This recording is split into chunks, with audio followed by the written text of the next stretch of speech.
Hi friends, welcome to Nithra துரோ channel. மீன் வாங்குனீங்கன்னா இந்த மாதிரி ஒரு வாட்டி ஃபிஷ் ஃப்ரை செய்து பாருங்கள். ரொம்பவே டேஸ்ட்டாக இருக்குங்க. நம்ம சேனலை இப்போ தான் ஃபஸ்ட் டைமாக பார்க்குறீங்கன்னா சேனலை சப்ஸ்கிரைப் பண்ணி வச்சுக்கோங்க. இப்போ ஃபிஷ் ஃப்ரை எப்படி பண்ணுறதுன்னு பார்க்கலாம். நீங்கள் எந்த மீன் வாங்கினாலும் இந்த மசாலா சேர்த்து ஃப்ரை பண்ணி பாருங்கள். ரொம்பவே டேஸ்ட்டாக இருக்குங்க. இப்போ நான் மீன் கழுவி எடுத்து வச்சுருக்கேன். இப்போ இதுக்கு தேவையான மசாலாவை பார்த்துடலாம். மிக்ஸி ஜாரில் 4 சின்ன உள்ளி சேர்த்துக்கலாம்.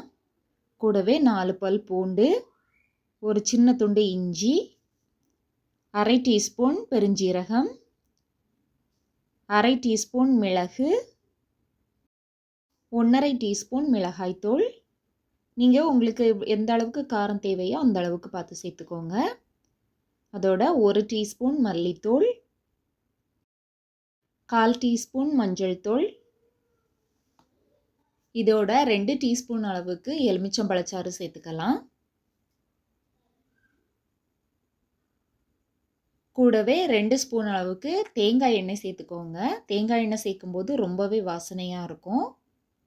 கூடவே ஒரு கொத்து கருவேப்பிலை, உப்பு தேவையான அளவு சேர்த்துக்கலாம். இதோடவே கொஞ்சமாக தண்ணி சேர்த்துட்டு இதை நல்லா பேஸ்ட்டாக அரைச்சி எடுத்துகிட்டு வந்துடணும். இந்த அளவுக்கு நல்லா அரைச்சி எடுத்து வச்சுக்கலாம். தண்ணி கம்மியாக சேர்த்துக்கோங்க. அரைச்சி வச்சுருந்த மசாலாவை மீன் மேலே தடவி எடுத்துக்கலாம். மசாலா எல்லா இடமும் படுற மாதிரி நல்லா தடவி எடுத்துக்கணும். மசாலா எல்லாத்தையும் சேர்த்ததும் 1/2 மணி நேரத்துக்கு மீன் நல்லா ஊறணும். நம்ம மசாலாவை சேர்த்த உடனே மீனை பொரிச்சு எடுத்துட்டோன்னா உள்ளே உப்பு காரம் எதுவுமே சேராது. மீனோட மேலே மட்டும்தான் மசாலா இருக்கும். நம்ம இதை ஊற வச்சு பொரிக்கும்போது மீனோட உள்ள மசாலா உப்பு எல்லாமே இறங்கி பொரித்து சாப்பிடும்போது ரொம்ப டேஸ்ட்டாக இருக்கும். இப்போ எண்ணெய் சூடாயிடுச்சு. நம்ம மீனை இதோட சேர்த்துக்கலாம்.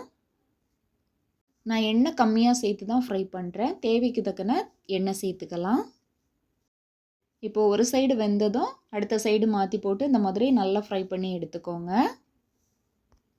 இந்த மாதிரி பொரிச்சு எடுத்ததும் சுட சுட மீனை எடுத்து வச்சு சாப்பிடுங்க. அவ்வளோ டேஸ்ட்டாக இருக்குங்க. நீங்களும் ஒரு வாட்டி ட்ரை பண்ணி பாருங்கள். ட்ரை பண்ணி பார்த்துட்டு எப்படி வந்ததுன்னு சொல்லுங்கள். இப்போ மீன் நல்லா வெந்து நம்மளோட ஃபிஷ் ஃப்ரை ரெடி ஆகிடுச்சு. நீங்களும் இதே போல் ட்ரை பண்ணி பார்த்துட்டு எப்படி வந்ததுன்னு கமெண்ட்டில் சொல்லுங்கள். வீடியோ பிடிச்சிருந்தா லைக் பண்ணுங்கள், ஷேர் பண்ணுங்கள், சப்ஸ்கிரைப் பண்ணுங்கள். தேங்க்ஸ் ஃபார் வாட்சிங்.